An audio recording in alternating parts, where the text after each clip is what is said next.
Nu, Ināri, par ko mēs tā parunāsim? Mēs kā divas galvenās atklātās jūras darbojošās personas.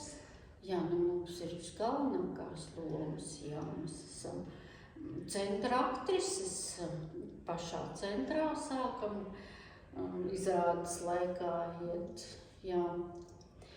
Mums... Man laikam jāsāk jau ar to, kad man bija tā laime spēlēt arī pirmajā jūras sastāvā, kur mēs ar Daci tikai esam palikušas un visas pārējās meitenes, tajā skaitā arī tu, jūs esat jaunas. Bet nu jau man tā liekas, ka mēs esam tā saspēlējušās un sadzīvojušās un sadraudzējušās, kad mēs jau tā kā tāds viens vesels esam tagad. Mēs tādi, esam cauri un cauri kaut kāda tāda jūras ģimene, man tā liekas. Bet, es nezinu kā tev, bet sākumā man bija tā. Tad, kad es atnācu vēl tad uz to pirmo sastāvu, vienu mazu lomiņu, Īmārs teica, ja tu gribi, atnāc, vai tu nevarētu nospēlēt 5 minūtes uz skatuves. Un tad es sākumā vispār nesapratu, ko man darīt, kā man darīt. Bet tad ļoti daudz, ko man iedeva Alda, choreogrāfa Aldas Krastiņa, kas mums ir. Viņa man kaut kādu tādu grūdienu ar visām tām kustībām, un tad man tā pamazām nāca tas tēls. Un man tā liekas, ka tā ritīgi es to savu sulaini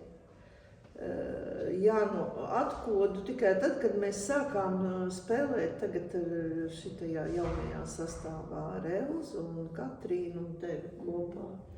Man bija vieglāk, man jau izrādi uzstādīta. Jau uzlikta bija izrādi, kad es sāku spēlēt. Pirms tam Dats man vienreiz atsūtīja to izrādes ierakstu, kas pirmajā sastāvā bija. Un es noskatījos izrādi un teicu, tā izrādi man patīk. Bet vispār nebija runa par to, ka man būs kaut kas jāspēlē. Es vienkārši nolēmu, ka man tā izrādi tiešām patīk. Tad, kad Īmārs piedāvāja to pasniegt tēlot, protams, es piekritu. Bet man drusciņ vieglāk bija. Man nebija jāuzliek nekas, jo es noskatījos to izrādi. Un man jau bija tas pasniegs vienkārši jāatkārto.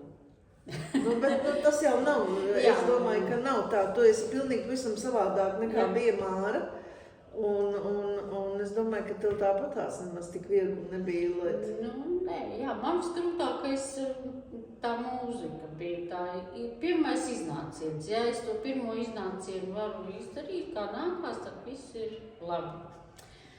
Ja tur kaut kas nopūtelējās, tad vairs nav labi. Kādreiz ir tā, ka reizēm kaut kur iekšēji tu tā sastresojies, sašūmējies par to, ka ir tie garie mēģinājumi tieši pirms izrādēm un kad tu tur esi uz tā skatuves 5 minūtes un ka tev tur tā visa diena varbūt jāpavada, bet tad pēc tam tu domā, kad tas man, piemēram, baigi daudz ko iedod, kā tam sulainim, jo es tūlītās apraudāšos, tas ir točna, jo es esmu, mēs ar tevi sēžam aizkulisēs un praktiski es esmu redzējis, cik mums 11 izrādes ir, 11 izrādes redzējusi un piedalīsies tajās, bet katru reizi, kad ir jāiet uz paklanīšanos, raudu. Šodien arī mēģinājumā, jo man ir tādas emocijas, es tur tā esmu iekšā, kad, es kā emocionāls cilvēks, es nevaru, man kaut kā, un es pārdzīvoju par katru, domāju, ko es tak visu tur it kā zinu, gan arī meiteņu teksts var šādi parunāt, bet, kad tu tajā visā esi iekšā, tas ir kaut kā, es nezinu, es pat nevarēju iedomāties, ka tā var būt.